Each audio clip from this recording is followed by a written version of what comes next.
सजनी हमार दुल्हा आएला दुआर, सुन सजनी हमार दुल्हा आएला दुआर। सजनी हमार दुल्हा आएला दुआर, सजनी हमार दुल्हा आएला दुआर। भीड़ लागल अपार, भीड़ लागल अपार, हाला डाला लियो हाला लियो ने संभाल के, आहे हाला डाला लियो ने संभाल के, आहे हाला डाला लियो ने संभाल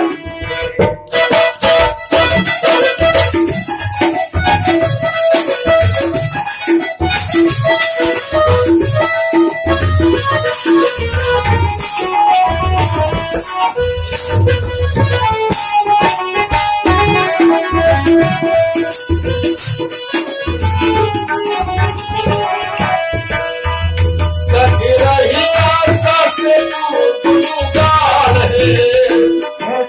रही आसों से कुदुगार है, सखी रही आसों से कुदुगार है, सखी रही आसों से कुदुगार है, ओ सखी पागल से कुदुगार है, सखी पागल से कुदुगार है।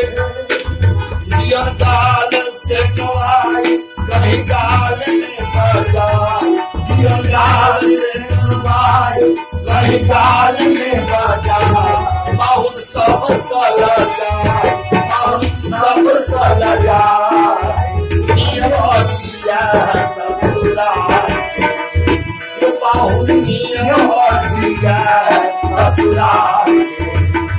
तो सजनी हमार दुल्हा आएला दुआर, सजनी हमार दुल्हा आएला दुआर।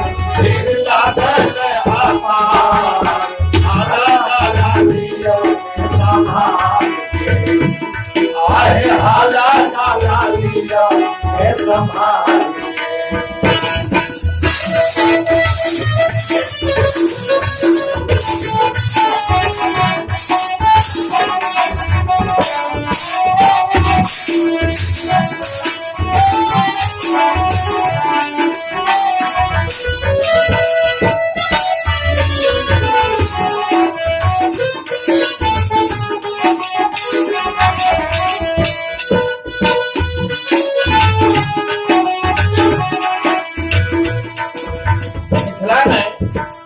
परंपरा रही है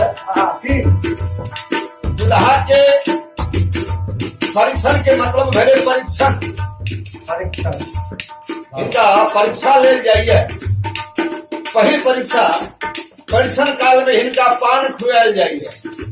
जे दुल्हा पान धरदा लक्ष खा लेलक उनका बकले बुझल जाइए, और जे दुल्हा पान नहीं खाए छै उनका होशियार बुझल जाइए। किया कोई पान में जो सुपारी होय छै ओ कन्या के ऐठ सुपारी होय छै, ताहि दुआरे दुल्हा होशियार रहे छै तो पान नहीं खाए छै। अबै काल में भरतलाल जी के सिखा देने रहथिन हुनकर बहिन शांति कि बौआ भैया के कहबै जे परीक्षण कालक पान नहीं खाए ले। एकटा परीक्षण एतऽ होइ छै, दोसर परीक्षण दुल्हा के नाक दबा कऽ बेदी पर घुमायल जाय छै मरबा पर, कि जे हिनका अपना सांस में कतेक पकड़ छै। ई बहुत मिथिला के बहुत मार्मिक बात छै, तैं ध्यान दी। सखी दुल्हा के पान खुआओ हे, सखी दुल्हा के पान खुआओ हे, सखी दुल्हा के चंदन लगाओ हे, सखी दुल्हा के चंदन लगाओ हे। दुल्हा पानो नहीं खाए, दुल्हा पानो नहीं खाए, दुल्हा बड़ा होशियार, अपना बड़ा होशियार, हाला डाला लियो संभाल। हाला डाला लियो